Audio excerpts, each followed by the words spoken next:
या मेळाव्याला मार्गदर्शन करावं। अरे आवाज कुणाचा? उद्धव साहेब आगे बढ़ो। वंदनीय हिंदुहृदय सम्राट शिवसेना प्रमुख बाळासाहेब ठाकरे यांचा। मी मुंबईकर शिवशक्ती भीमशक्ती एका तुटीचे प्रणेते महाराष्ट्रातील तमाम शेतकऱ्यांचे गोरगरिबांचे कष्टकऱ्यांचे वारकऱ्यांचे कैवारी माननीय शिवसेना पक्षप्रमुख महाराष्ट्र राज्याचे सन्माननीय माजी मुख्यमंत्री कुटुंब प्रमुख श्रीमान उद्धव साहेब बाळासाहेब ठाकरे यांचा। अखंड हिंदुस्थानचा कैवारी प्रबोधनकार सुपुत्र देव देश धर्म मराठी मनाचे मानबिंदू हिंदू अस्मितेच्या शिरोमणी हिंदुस्थान हिंदू हिंदुस्थानचे एकमेव हिंदुहृदय सम्राट हिंदू धर्म रक्षक सरसेनापती मान्यता मान्य शिवसेना प्रमुख श्रीमान बाळासाहेब ठाकरे यांचा। आवाज कुणाचा?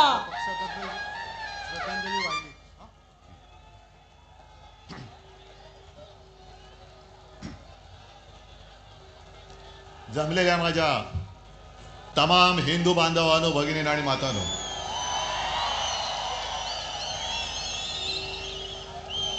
आपल्या परंपरेप्रमाणे सर्वांना दसऱ्याच्या पहिल्या प्रथम मी शुभेच्छा देतो। विजयादशमीच्या शुभेच्छा। आणि किती वेळा मी बोलायचं की अशी जीवाला जीव देणारी माणसं हेच खरं आयुष्यामधलं सोनं असतं। पुण्याकडे लक्ष आहे आणि त्यांना असं वाटलं की काही जणांनी त्यांनी पळवलंय, जे पळवलं ते पितळ होतं, सोनं माझ्याकडेच आहे।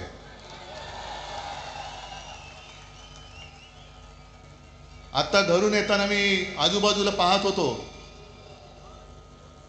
वाघाचं कातडं पांघरलेल्या लांडग्याची गोष्ट आपल्याला माहिती आहे, पण बाळासाहेबांची भगवी शाल पांघरणाऱ्या गाढवाचं चित्र मी आज पहिल्यांदा पाहिलं। गाढवावरती किती शाली टाका, गाढव ते गाढवच। आणि जसं आता संजय राऊत यांनी उल्लेख केला, अमित शहांचा जोड्याचा भार वाहणारे गाढव जाऊ द्या, त्यांना जोडे लाख लाभोत। जनता पण मारणारे एक दिवस, तो दिवस पण काही लांब नाहीये। आज मुद्दामून ही सभा हा मेळावा अनेक जण सांगत होते की कसा घेणार, म्हटलं जसा नेहमी घेतो तसाच घेणार। आणि आजपर्यंत एवढा जसा मोठा मेळावा झाला त्याहीपेक्षा मोठा मेळावा आज होणार। मला माहिती आहे सगळीकडे चिखल झालेला आहे, याचं कारण कमळाबाई। आता तुम्ही म्हणाल पावसाचा आणि कमळाबाईचा काय संबंध, पण कमळाबाईच्या कारभाराने कमळाबाईंनी स्वतःची कमळं फुलवून घेतलेत, पण जनतेच्या आयुष्याचा चिखल करून टाकलेला आहे। आणि अंबादास, तुम्ही शेतकऱ्यांचा विषय पूर्ण मांडलात।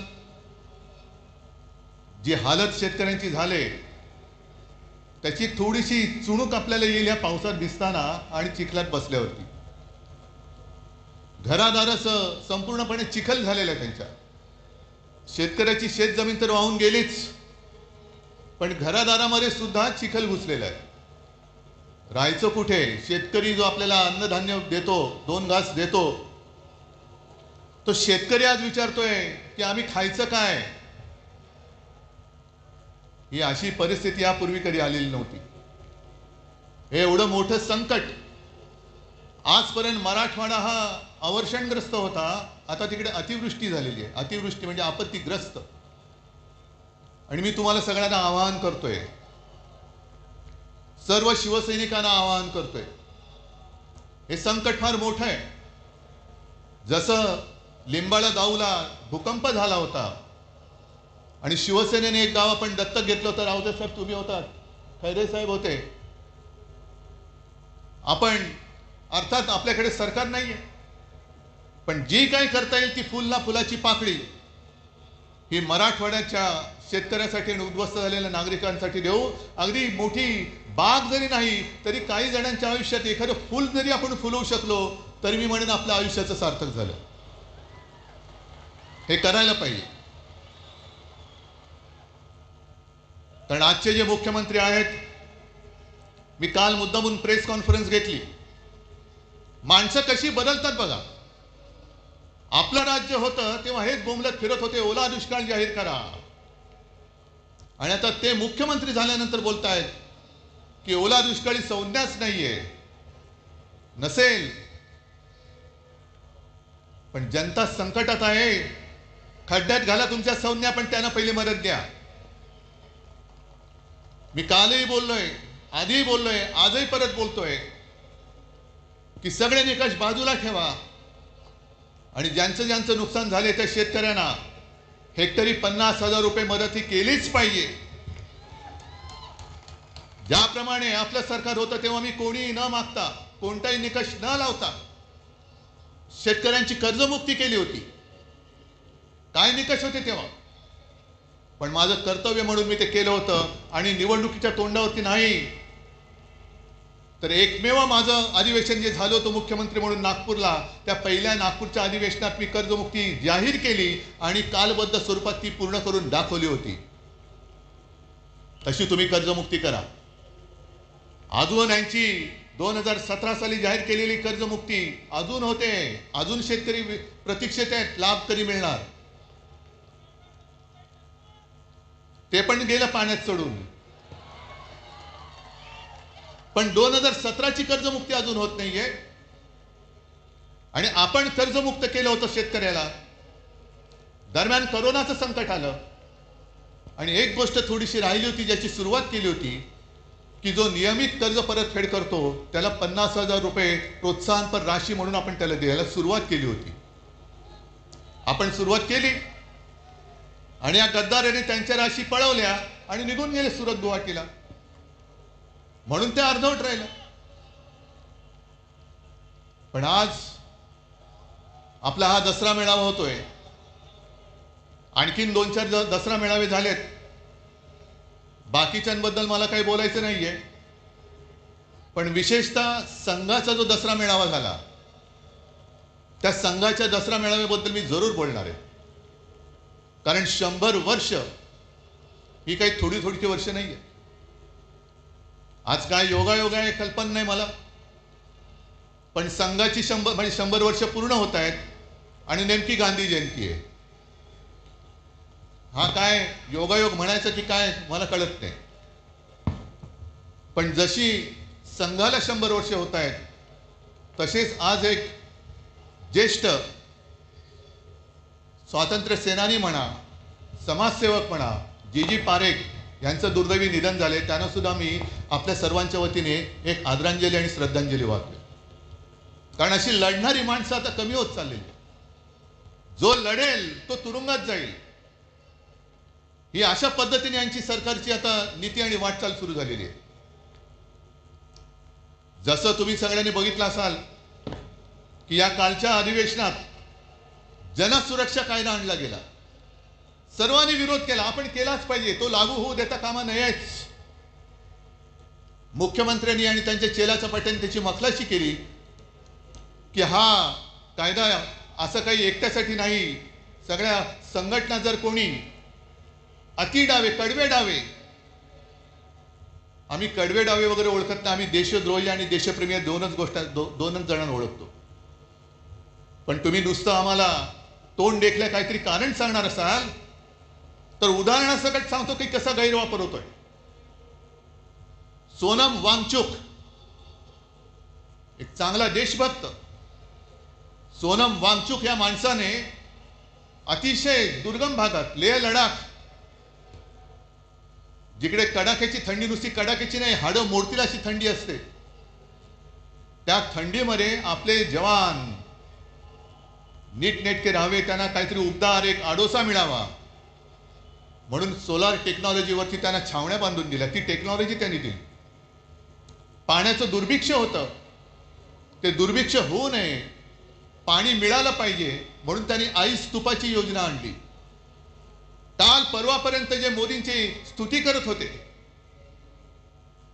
पण त्याने आंदोलन सुरू केलं का? न्याय हक्कासाठी. लेह लडाखला न्याय हक्क मिळालाच पाहिजे. न्याय हक्क ही लोकशाहीतली मूलभूत गरज आहे आणि न्याय हक्कासाठी त्यांनी लढाई करत होते, करतायत. उपोषण चालू ठेवलं होतं, पण सरकार ढुंकून बघायला तयार नाही. मग पेटले सगळे. काय त्याला आता जेनझी जसं नेपाळमध्ये पेटले, लेह लडाखमध्ये रस्त्यावरती आले आणि मोदी बाबांनी त्यांना सरळ उचलून रासुकाखाली आत टाकून दिलं. जा, 1 वर्षाचा बाहेरच पडणार नाही. हा जनसुरक्षा कायदा, हम करे सो कायदा, तोच आपल्याला तोडून मोडून टाकायचा आहे. तोच तोडून मोडून टाकायचा आणि टाकलाच पाहिजे. कारण मोदींची स्तुती करत होते तोपर्यंत वांगचूक हे देशद्रोही नव्हते, पण त्यांच्यावरती आता आरोप ठेवलेत की तुम्ही पाकिस्तानमध्ये जाऊन आलात, एका शिष्टमंडळातनं ते पाकिस्तानला गेले होते, म्हणून देशद्रोही म्हणून जर वांगचूक यांना अटक होणार असेल तर नवाज शरीफचा केक गपचूप जाऊन खाऊन येणाऱ्या मोदींना काय म्हणायचं, ह्या सुद्धा प्रश्नाचं उत्तर आम्हाला मिळालं पाहिजे. न्याय हक्क मागणं हा या देशामध्ये देशद्रोह होतोय. आणि म्हणून काही वेळेला असं वाटतं की या सगळ्या कमळाबाईंनी चिखल करून ठेवलाय. जो म्हणतोय ते तुम्हाला आता कळेल. एक एक गोष्टी मी तुम्हाला सांगेन तसं. एक तर भाजप आणि प्रशासन, सरकार चालवण्याचा सूत्राम संबंध नाही, दुरान्वयाने सुद्धा संबंध नाहीये. 3 वर्ष मणिपूर जळतंय. आता काल परवाकडे मोदी मणिपूरमध्ये गेले. 3 वर्ष जळते मणिपूर. तिथल्या महिलांची धिंड निघते, धिंडवडे निघतात अब्रूचे. ना मोदी जायला तयार, ना दुसरे व्यापारी जायला तयार. पण एवढं करून मोदी गेले. आम्हाला असं वाटलं की मोदी काहीतरी तोडगा काढतील, ज्यांच्यावरती अत्याचार झाले त्यांना काहीतरी सांत्वन करतील. पण गेल्यानंतर त्यांचं भाषण आलं होतं. हसायचं की रडायचं. मणिपूरमध्ये गेल्यानंतर मोदीजीने भाषण केलं, मणिपूर के नाम में ही मणी है. अहो, ते तिकडे जाऊन कशाला बघायला पाहिजे? आम्हाला इथेही कळतं, म्हणून मराठी सक्तीची पाहिजे. मणिपूरमध्ये जाऊन तुम्हाला मणिपूरमधला मणी दिसला, पण मणिपूरच्या जनतेच्या डोळ्यातलं पाणी नाही दिसलं. तिथली जनता रडते, तिथली जनता आक्रोश करते. पण आमचे पंतप्रधान तिकडे जाऊन मणिपूर के नाम में ही मणी है, कशाला जाता मग तिकडे? ही जी यांची सगळी जी वृत्ती आहे, मला असं वाटतं काही वेळेला विचार केल्यानंतर की भाजप म्हणजे आता अमिबा झालेला आहे. अमिबा म्हणजे तो एक पेशीय प्राणी असतो ना, काय जीव असतो तो, सगळ्यांना शाळेमध्ये होता. अमिबा वाटेल तसा वेडा वाकडा कसाही पसरतो, जिकडे लागेल तिकडे युती करतो. झालं काम की इकडचा हात काढला तिकडे हात करतो, तिकडचा. पण एक पेशी बीज शरीरात गेलं तर पोट बिघडतं. तसे समाजात घुसले तर शांती नाहीशी होते. म्हणून मी त्यांना अमिबा म्हणतोय, म्हणून अभिमा म्हणतोय. आणि आमचे जे मुख्यमंत्री आहेत, हे मुख्यमंत्री आम्हाला शिकवत आहेत. म्हणून मी बातमी घेऊन आलोय. इंडिया टुडेने सर्वे केलाय, तुमच्यापर्यंत आलाय? इंडिया टुडेने एक सर्वे केला की most popular CM across India. आता गेल्या 2-3 महिन्यातला सर्वे आहे, म्हणून मी त्याचं कागदच घेऊन आलेलो आहे. आपल्या वेळेला पहिल्या 5 मध्ये महाराष्ट्राचा मुख्यमंत्री येत होता. माझं कर्तृत्व नव्हतं, हे तुमचं सहाय्य होतं. महाराष्ट्राच्या जनतेचे कौतुक होतं, ते माझं नव्हतं. पण आज जो हा सर्वे झालेला आहे, आलेला आहे, त्याच्यामध्ये सगळ्यात पॉप्युलर उत्तर प्रदेशचे मुख्यमंत्री योगी, नंबर 1, 2 ममता, 3 चंद्रबाबू, 4 नितीश कुमार, त्याच्यानंतर स्टॅलिन, नंतर काय ते पिनारवी विजयन, मग रेवंता रेड्डी, मोहन यादव, हेमंता विश्वकर्मा शर्मा आणि 10व्या ह्याच्यावरती आमचे मुख्यमंत्री देवेंद्र फडणवीस. नशीब 10वे नाही तर फडणवीस म्हणून 20वे आले असते. अहो, येणार कसे? सगळी बजवचपुरी करून ठेवलेली आहे. काय केलं काय तुम्ही आजपर्यंत? आज सुद्धा बातमी आली की कुठल्या एका अधिकाऱ्याच्या ऑफिसमध्ये धाड टाकली, अधिकाऱ्याला पकडला रंगेहात. वसई विरारच्या महापालिकेच्या आयुक्तांना पकडलं होतं. अधिकारी पकडले जात आहेत, पण मंत्री राजरोस बॅगा उघड्या टाकून खोलीमध्ये बिनधास्त बसलेले आहेत. त्यांना यांना हात लावायची हिंमत होत नाहीये. मंत्र्यांच्या नावाने दारूचे परवाने दिले जात आहेत. आईच्या नावाने, पत्नीच्या नावाने डान्स बार काढले जात आहेत. पुरावे सादर केले, विधिमंडळात सादर केले, तरी सुद्धा देवेंद्र फडणवीस त्या मंत्र्यांना समज देऊन सोडून देत आहेत. हे बरं नाही, पुढच्या वेळेला पुरावा दिसता कामा नये. हे तुमचं राज्य, हा तुमचा कारभार. आणि म्हणून मला RSS मोहन भागवत यांना विचारायचे काही प्रश्न. हे मी प्रश्न लिहून आणलेले, पण आता याचे कागद ओले झालेत आहेत तरी, कारण आता निवडणुका येत आहेत. मुंबई महापालिकेची निवडणूक आहे. निवडणूक तुम्ही लावाच, जनता वाटच बघते. आज येताना सुद्धा मुंबईच्या रस्त्याची झालेली चाळण हे सगळेजण बघतायत. अख्खी मुंबई भोगते. जरा कुठे पाऊस झाल्यानंतर तुंबणारी मुंबई, तुम्ही ते मेट्रो आणि मोनो चालू ठेवण्याच्या ऐवजी मुंबईमध्ये तो बोट सेवा सुरू करा. मेट्रोचं स्टेशन तुंबतंय, मोनोरेल लटकते, खड्डे पडतायत, ट्रॅफिक वाढतोय, आणि हे आपले महापालिकेत भाजपचा महापौर झालाच पाहिजे म्हणून बोंबलून हे पुन्हा दिल्लीला जातात अमित शहा. आणि मग जशा निवडणुका जवळ येत आहेत तसतसे आता भाजपवाले, यांना दुसरा उद्योग नाही, हे पुन्हा हिंदू मुस्लिम करायला लागलेले आहेत. असतील इकडे सुद्धा मुसलमान आले असतील, येऊ द्यात. कारण शिवसेना प्रमुखांनी सांगितलेलं आहे, या देशामध्ये धर्म कोणाचाही कोणताही असू शकतो. आम्ही हिंदू आहोत, कोणी मुसलमान आहेत, कोणी ख्रिश्चन आहेत. धर्म कोणाचा कोणताही असला तरी राष्ट्र धर्म हा एकच असला पाहिजे, तो म्हणजे आपला हिंदुस्थान. धर्म आपल्या घरामध्ये ठेवा, पण घराच्या बाहेर जेव्हा आम्ही पडतो तेव्हा आमचा देश हाच माझा धर्म, ही शिवसेना प्रमुखांची शिकवण आहे. आणि तुमचं काय हिंदुत्व? म्हणून मला मोहन भागवतांना विचारायचंय, आणि जे भाजपवाले आमच्या अंगावरती येत आहेत की ह्यानी मुंबई जिंकले तर खान महापौर होईल. अरे तुम्ही मुंबई जिंकू शकत नाही तर त्या अदानीच्या चरणावरती मुंबई तुम्ही समर्पयामी करून देऊन टाकाल. जानवं घालाल, शेंडी ठेवाल आणि अदानी नाम समर्पयामी. ही काय व्यापारी म्हणून तुम्ही इकडे मुंबईकडे बघताय, आम्ही आमचा जीव म्हणून मुंबईकडे बघतो आहोत. आणि आम्हाला जर का हिंदुत्व शिकवण्याचा प्रयत्न करत असाल तर पहिला आम्ही भाजपला परत सांगतो, तुमच्या फडक्यावरचा हिरवा रंग काढून टाका आणि मग आमच्याशी हिंदुत्वाच्या गप्पा करा. पहिलं ते तुमचं फडकं आहे, फडकच आहे, तो भगवा असूच शकत नाही. कारण भगवा हा शिवसेनेच्या हातामध्ये आहे, शिवसैनिकाच्या हातामध्ये आहे. तुमच्या फडक्यावरचा हिरवा काढा आणि मग आमच्या अंगावरती या. आणि मग 100 वर्ष झाल्यानंतर मोहन भागवतांना मी सांगतोय की भागवत साहेब, हे तुमचे चेले चपाटे आहोत. 100 वर्ष झाल्यानंतर तुम्हाला समाधान आहे का की ज्या कामासाठी 100 वर्ष संघाने मेहनत केली आणि त्या मेहनतीला आज लागलेली ही विषारी फळं, ही फळं बघितल्यानंतर तुमचं समाधान होतंय का? तुम्हाला आनंद मिळतोय का की याजसाठी केला होता अट्टहास, ही विचारी सगळी फळं त्या झाडाला लागलेत? आणि मला असं वाटतं की कदाचित भागवत साहेबांना सांगता येत नसेल, पण RSSचा हेतू ब्रह्मदेवाचा बाप होण्याचा असेल. पण ब्रह्मदेव नाही झाला, ब्रह्म राक्षस झालेला आहे. आणि मुद्दामून तुम्हाला सांगतो, मी ब्रह्म राक्षस हा शब्द जाणीवपूर्वक वापरतो आहे. सगळ्यांनी घरी जाताना गुगलवरती ब्रह्म राक्षस या शब्दाचा अर्थ बघा.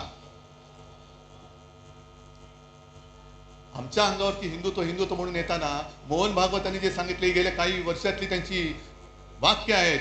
मुस्लिमों को लेकर RSS चीफ मोहन भागवत की बैठक में लिया गया बड़ा निर्णय, अब घर घर पहुंचेगी टीम. RSS प्रमुख मोहन भागवत ने दिल्ली में मुस्लिम धर्मगुरुओं के साथ बैठक की, जिसका उद्देश्य हिंदू और मुसलमानों के बीच की दूरी को कम करना है. पिछले 3 वर्षों से भागवत इस दिशा में सक्रिय है. मदरसों का दौरा कर रहे हैं और मुस्लिम नेताओं से मिल रहे हैं। हे जे बेंबीच्या देठापासून ओरडणारे भाजपडे आहेत त्यांना विचारतोय, मोहन भागवतांनी हिंदुत्व सोडले बोलण्याची हिंमत आहे का तुमची? आहे हिंमत? आणि हे एवढ्या पुरतं थांबलेलं नाहीये. या बातम्या ज्या आहेत, 2022 ची बातमी एक आहे की मोहन भागवत यांनी मशिदीला भेट दिल्यानंतर त्यांचे मुसलमानांचे जे सर्वोच्च नेते आहेत उमर अहमद इलियासी यांनी त्यांचा राष्ट्रपिता म्हणून उल्लेख केला. हिंदुस्थान मधल्या मुसलमानांच्या सर्वोच्च नेत्याने मोहन भागवतांचा राष्ट्रपिता म्हणून उल्लेख केला. जा भाजपड्यांना विचारा त्यांना जाऊन की हिंदुस्थानचे राष्ट्रपिता म्हणालेत का पाकिस्तानचे राष्ट्रपिता त्यांना म्हणालेत? आमच्या अंगावरती येतं. अरे तुम्हाला लाज लज्जा शरम काय आहे की नाही? एक तर काहीतरी ठरवा. आम्ही जे बोललो ते एवढ्यासाठी बोललो, ना आकार ना उकार ना ध्येय ना धोरण, कसाही वावरतोय, कसाही वाढतोय, कसाही पसरतोय.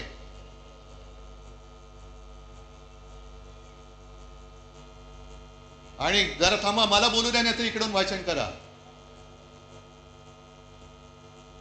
हे एवढ्या पुरतं थांबत नाहीये. मोहन भागवत बोललेले आहेत की या देशामध्ये राहतो तो प्रत्येक जण हिंदू आहे. मग हे तुमचे जे चेले चपाटे करतायत हिंदू मुस्लिम, आम्ही जे सांगतोय परत मी त्याच्यावर ठाम आहे की हा देश जो स्वतःचा मानतो तो आमचा आहे. त्या सोफिया कुरेशी ज्यांना हे भाजपवाले पाकिस्तानांची आणि अतिरेक्यांची बहीण बोलले होते, ती सोफिया कुरेशी आमची सगळ्यांची बहीण आहे. हे आमचं हिंदुत्व आहे. पण काहीतरी एक दिशा ठरवा, काहीतरी एक कुठे जायचं ते ठरवा. कारण एका बाजूला तुम्ही सोफिया कुरेशीला पाकिस्तानांची बहीण म्हणताय, अतिरेक्यांची बहीण म्हणताय, दुसऱ्या बाजूला बिल्किश बानोवरती अत्याचार करणाऱ्यांची तुम्ही स्वागत करून मिरवणूक काढताय. आणि त्याच वेळेला मोदी सांगतायत की मुस्लिम महिलांकडनं रक्षाबंधन करून घ्या.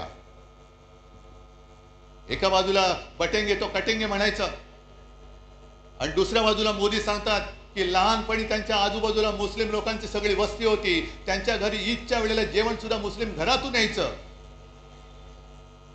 काय नेमकं तुम्ही देशप्रेमी तरी आहात का? नक्की तुम्ही हिंदू तरी आहात का? जा स्वतःच तपासून घ्या. हिंदू म्हणून काय असतं ते आहे की नाही नीट बघून या. आणि देशप्रेम तुम्ही आम्हाला शिकवताय. काल परवाकडे झालेली जी क्रिकेट मॅच एशिया कप, तो जिंकल्यानंतर जो माणूस क्रिकेटची तुलना युद्धाबरोबर करतो तो माणूस बेशरम आहे. क्रिकेट आणि पाकिस्तान बरोबर कशाला थोतांड केली तुम्ही? ऑपरेशन सिंदूर तुम्हीच आम्हाला सांगितलं ना की पेहलगाम मध्ये धर्म बघून, धर्म विचारून गोळ्या घातल्या. हिंदू आहे घाल गोळी, हिंदू आहे घाल गोळी. एक तर तुमचं सरकार तिकडे 10 वर्ष बसले, तुमच्या देशामध्ये हिंदू सुरक्षित नाहीये. या देशामध्ये हिंदू धर्म विचारून गोळ्या घालणाऱ्या अतिरेक्यांच्या देशाबरोबर तुम्ही क्रिकेट खेळता. म्हणजे बाप देशप्रेमाचं नाटक करतो, ढोंग करतो आणि पोरगा क्रिकेट खेळतो. ही तुमची घराणेशाही. एका बाजूला तुमची नाचलेली कुजलेली सडकी ढोंगी घराणेशाही आणि दुसऱ्या बाजूला आमच्या ठाकरेंची घराण्याची परंपरा, ठाकरेंची घराणेशाही, ज्याचा मला अभिमान आहे. कशाला घराणेशाही बद्दल बोलता? आणि म्हणूनच तुम्ही किती जरी प्रयत्न केले तरी ही तुफान गर्दी, पाऊस पडतोय. आम्ही खुर्च्या बुडाखाली घेऊन बसणारी माणसं नाहीयेत. इकडे तर बघा, खुर्ची असली काय नसली काय, खुर्ची आम्ही घेतो डोक्यावरती.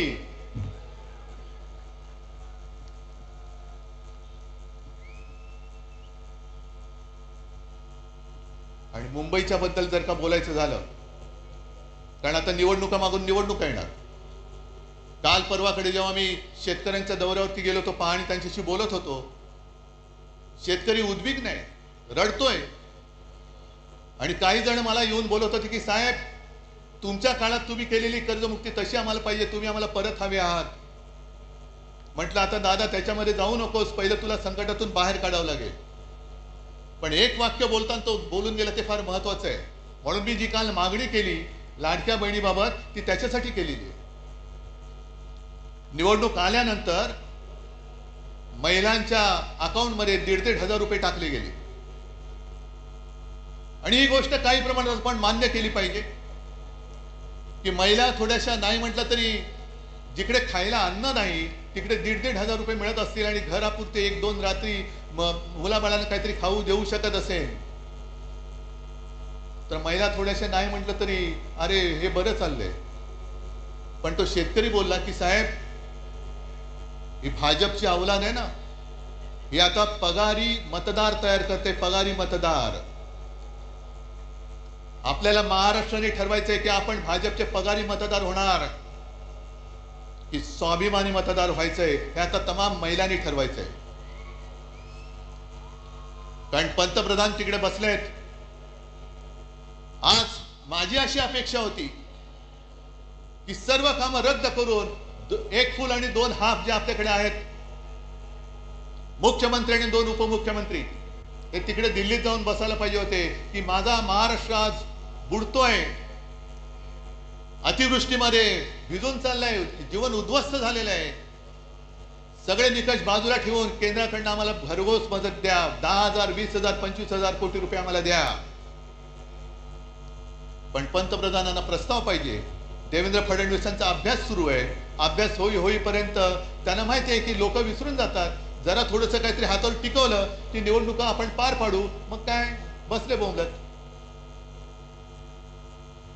बिहारमध्ये निवडणुकांच्या तोंडावरती पंतप्रधान तिथल्या महिलांच्या अकाउंटमध्ये 10,000 रुपये त्यांनी टाकलेत. जवळपास किती 10,000 कोटी रुपये. 10,000 कोटी काय प्रस्ताव आला होता बिहारमधून. तिकडे निवडणुका असल्यानंतर प्रस्तावाची गरज नाही. तुम्हाला मतं विकत घेण्यासाठी तुमच्याकडे पैसे आहेत, पण उद्ध्वस्त झालेल्या महाराष्ट्रासाठी द्यायला तुमच्याकडे पैसे देत हा माझा जाहीर आरोप आहे. गेल्या निवडणुकीत सुद्धा मोदी तिकडे गेले होते आणि लिलाव केला. बिहार के लिए मैं पैकेज देना चाहता हूं, कितना दे दूं? 50,000 दे दूं कि 70,000? 70,000 दे दूं कि 90,000? आणि करत करत करत 1.25 लाख कोटी रुपये त्यांनी तिकडे जाहीर करून टाकले होते. 1.25 लाख कोटी मिळाले की नाही मिळाले बिहारच्या जनतेला माहिती. म्हणजे तुमच्याकडे पैसे आहेत, पण तुम्हाला महाराष्ट्राला तुम्ही महाराष्ट्रावरती अन्याय करताय. अन्याय तुमच्या मनामध्ये आहे. महाराष्ट्रावरती सूड घ्यायचंय तुम्हाला. हे जे राजकारण चाललेलं आहे. म्हणून मी जे काय म्हटलं की भाजप आणि सरकार यांचा सुतराम संबंध नाहीये. सुतराम संबंध नाहीये. यांना प्रत्येक गोष्टीमध्ये महोत्सव साजरे करायचे. बचत महोत्सव, बचतोत्सव. जीएसटी कमी केला. लावला कोणी होता? नेहरूने लावला होता. नेहरूने लावला होता का जीएसटी? मग गेले 8 वर्ष तुम्ही लुटलात संपूर्ण देशाला. 125 लाख कोटी रुपये तुम्ही तिकडे खिशात घालून बसलात. म्हणजे मला तो राजेश खन्नाचा पिक्चर आठवला. कुठला तो आज का एमएलए का काहीतरी पिक्चर आहे. त्याच्याकडे काही हॉटेलवाले येतात आणि सांगतात की अमुक एका पदार्थाची किंमत वाढवायची. ते सगळे म्हणतात अहो किंमत वाढवली तर लोक बोंबलतील. तुले कितना चाहते हो? नहीं दुगना करना चाहता हूं. नहीं ठीक है आप तिगना कर दो, तिप्पट करा. सगळे आजूबाजू सांगतात तो तिप्पट काय लोक रस्त्यावरती उतरतील. म्हणजे राजेश खन्ना मुख्यमंत्री असतो सांगू उतरने दो. लोग रस्ते पे उतरेंगे, आंदोलन करेंगे, तोडफोड होईल. मग लोक माझ्याकडे येतील. मग मी हॉटेलवाल्यांना बोलवीन आणि त्यांना सांगेन तिप्पट नाही तुम्ही दुप्पट करा. त्यांचंही काम झालं आणि आपलंही काम झालं. या पद्धतीने तुम्ही सरकार चालवताय. आणि मुंबई महापालिकेची निवडणूक जी मी बोलत होतो ती होऊनच द्या. मुंबई महापालिका सुद्धा यांनी कशी गहाण टाकलेली आहे. एक तर तुमचा ज्याच्याशी संबंध नाही ती सगळी कामं स्वतःकडे स्वतःवरती त्याचं श्रेय घेत आहे. बीडीडी चाळ आम्ही केली. कुठे केली? बीडीडी चाळीचं भूमिपूजन मी केलं होतं. सोबत शरद पवार होते आणि आदित्यनी तिथे आणि त्याच्याबरोबर जितेंद्र आव्हाडांनी मेहनत केलेली आहे. मुंबईचा कोस्टल रोड आम्ही केला. अरे लोक माहिती आहे ना लोकांना स्वप्न कोणाचं आणि पूर्ण कोणी केलं. आणि आज सुद्धा त्यांनी एक गोष्ट केली जी गोष्ट आदित्य इतके वर्ष बोलत होता की मुंबई हे न झोपणारं शहर आहे.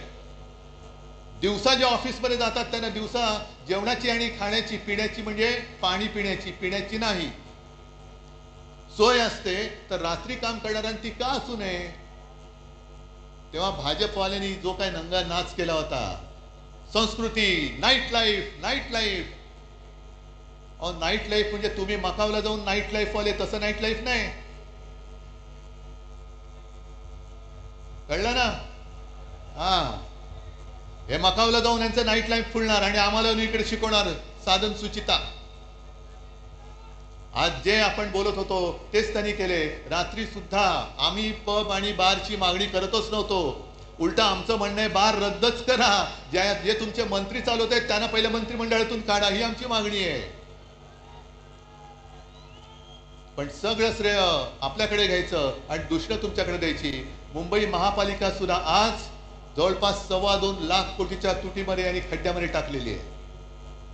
सहन करायचं आपण, बघत बसायचं आपण. आणि निवडणूक घेऊ शकतील असं मला वाटत नाही, कारण लोकप्रतिनिधी ज्या दिवशी सभागृहात जातील त्या दिवशी यांनी 3 वर्षात खाल्लेली सगळी मुंबईची तिजोरी ही जनतेसमोर येईल. आम्ही आणणार व्हाईट पेपर पहिला काढणार, त्याच्यावरती व्हाईट पेपर काढणार आहे. बोलण्यासारख्या बऱ्याच गोष्टी आहेत, मला हरकत नाहीये, पण तुम्ही तरी किती वेळ भिजणार.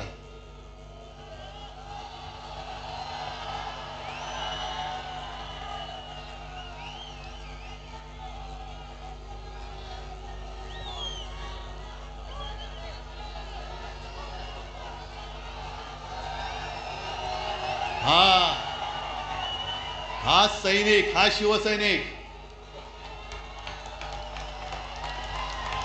हा खरा शिवसैनिक.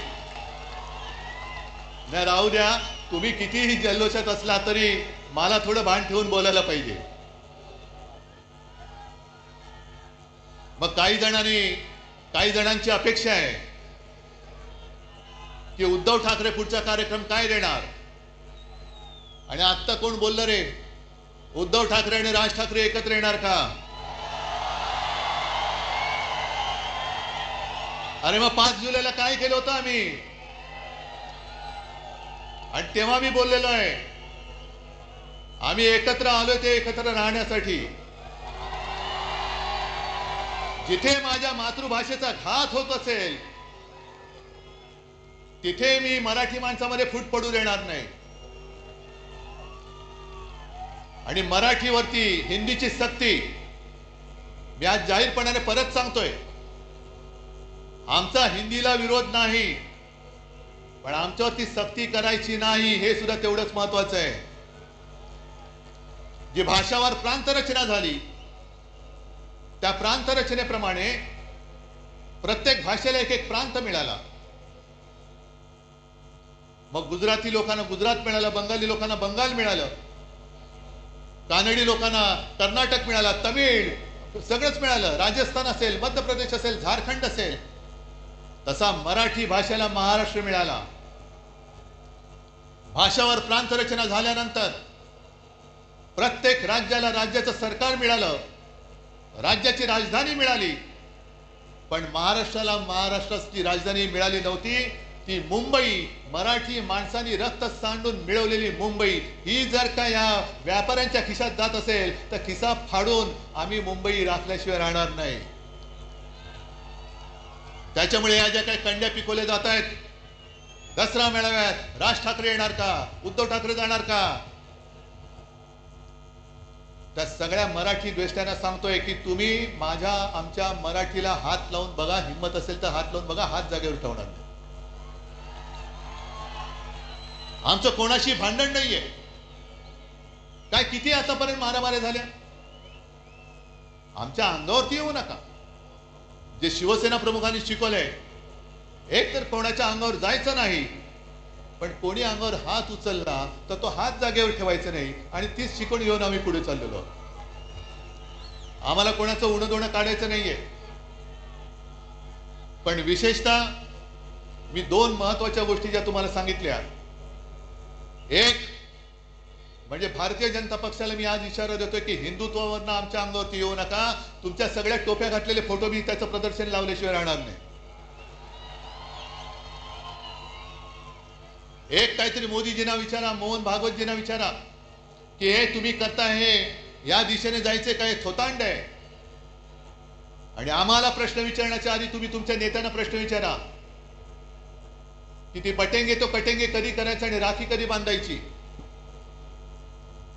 एका राज्यामध्ये गोवंश हत्या बंदी, म्हणजे मी पूर्वी बोललोय, याच दसरा मेळाव्यात बोललेलो आहे की महाराष्ट्रामध्ये गोमाता आणि बाजूला जाऊन खाता, हे तुमचं हिंदुत्व.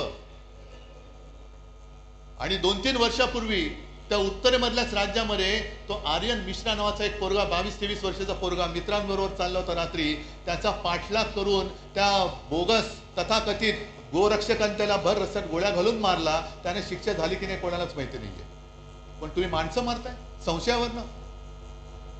गोमांसाची तस्करी करतोय म्हणून तिकडे मारायचं आणि इकडे गोमांस जाऊन खायचं, ही कुठली पद्धत आहे तुमची?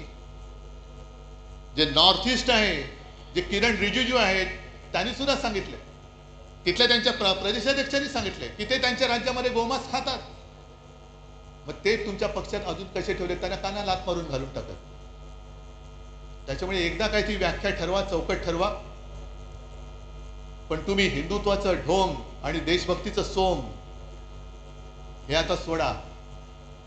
मी भाजपला प्रेमाने सांगतोय, प्रत्येक वेळेला काय आग पाखड करण्याची गरज आहे अशातला भाग नाही. एक तर नशिबाने तुम्हाला संधी मिळालेली आहे, त्या संधीचं सोनं करा. हा आता सगळा चिखल केला ना, तो चिखल करू नका.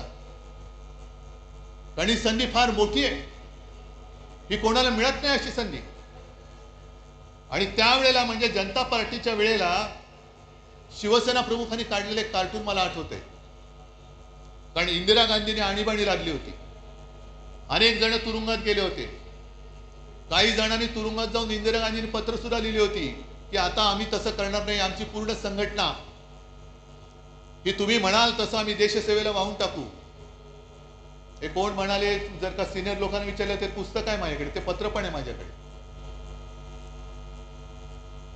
आणि त्याच्यानंतरच्या निवडणुकीमध्ये देशाने इंदिराजींचा पराभव केला होता. आम्हाला हुकुमशाही नकोय, लोकशाही पाहिजे, जनता पक्ष पाहिजे. मग जयप्रकाश नारायण यांनी पुढाकार घेऊन सगळ्यांना एकत्र केलं होतं. मोरारजी देसाई गुजरातमध्येच जन्मलेले, त्यांना पंतप्रधान केलं आणि 2.5 वर्षात सरकार कोसळलं. तेव्हा बाळासाहेबांनी त्या सुमारास एक कार्टून काढले, त्या फटकारे पुस्तकात आहे. मोरारजी देसाई असे एक उतार दाखवले आणि एक महिला, तिच्यावर लिहिले लोकशाही आणि वरती लिहिले परतीचा प्रवास. कारण ती लोकशाही तिला धरून तेव्हाचे पंतप्रधान मोरारजी देसाई तिला अंधाऱ्या खाईमध्ये घेऊन चालले, लोकशाहीला खाईत घेऊन चाललेले आहे. आणि तेच आहे, व्हायचे तेच झाले. हेकड वृत्तीमुळे जे घडायचे नव्हते तेच परत घडले. मोरारजी पुन्हा लोकशाहीला अंधाऱ्या खाईत घेऊन चालले. तेच चित्र आज मला दिसायला लागलेलं आहे. आणि त्या सगळ्या अंधाऱ्या खाईमध्ये जायचं नसेल तर आपल्या शिवसेनेची मशाल घेऊनच आपल्याला पुढे जावं लागेल.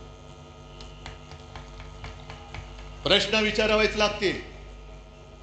जसं मोदींनी 2014 साली केलं होतं चाय पे चर्चा, पहिली तिथूनच सुरू करा. 14 साली चहाची किंमत काय होती आणि आज चहाची किंमत काय, पहिली सुरुवात तिथूनच करा. चाय पे चर्चा. दूध टाकल्यानंतर जीएसटी वाढतोय, साखर टाकल्यानंतर वाढतोय, पाणी काढले की कमी होतोय, इथून सुरू करा. आणि प्रत्येक टपरीवरती बसून भ्रष्टाचार पे चर्चा सुरू करा. भ्रष्टाचार, यांनी केलेला भ्रष्टाचार. आणि आज महाराष्ट्र सरकारला मी इशारा देतोय की शेतकऱ्याची कर्जमुक्ती लवकर करा. शेतकऱ्याला 50,000 रुपये हेक्टरी लवकर जाहीर करा, नाहीतर मराठवाड्यामध्ये आम्ही रस्त्यावरती उतरल्याशिवाय राहणार नाही. राज्यभर आम्ही आंदोलन करू. मराठवाड्यामध्ये आम्ही सुद्धा लवकरात लवकर एक, जर यांनी जाहीर नाही केलं तर मोठा मोर्चा आपण खैरेसाहेब अंबादास मोर्चा लावायचा. कसे देत नाही, शेतकऱ्याचा हक्क आहे. आणि आंदोलन झालं पाहिजे. जिथे जिथे अन्याय दिसेल त्या अन्यायावरती वार करणं. आणि मी तर म्हणेन कार्यक्रम काय, ह्या ज्या काही तुम्हाला मी थोडक्यात गोष्टी सांगितल्या की देशात जे अंधभक्त झालेले आहेत त्या अंधभक्तांच्या डोळ्यावरची पट्टी काढणं आणि देशभक्ती खरी काय आहे, हिंदुत्व खरं काय आहे हे दाखवून देणं, हाच एक आपल्या ह्याच्या पुढे कार्यक्रम. आज तुम्ही सगळेजण इकडे आलात, लांबून आलेला आहात, बाहेर गावातून आलेला आहात. सांभाळून जा, सुखरूप जा. आणि हातामधला भगवा, हा भगवा हाच पाहिजे. याच्यावरती निशाणी, आपली निशाणीचं चिन्ह दुसरं ठेवा, पण भगवा हा शिवरायाचा भगवा. हा भगवा डौलाने फडकत लोकांना वाटलं पाहिजे, अरे माझा रक्षण करता हा बाळासाहेबांचा शिवसैनिक आहे. भगवी शाल पांघरलेला गाढव होऊ शकत नाही, कदापि होऊ शकत नाही. बस सगळ्यांना धन्यवाद देतो आणि असंच प्रेम, असेच आशीर्वाद कायम पाठीशी असू द्या. धन्यवाद. जय हिंद, जय महाराष्ट्र. धन्यवाद साहेब.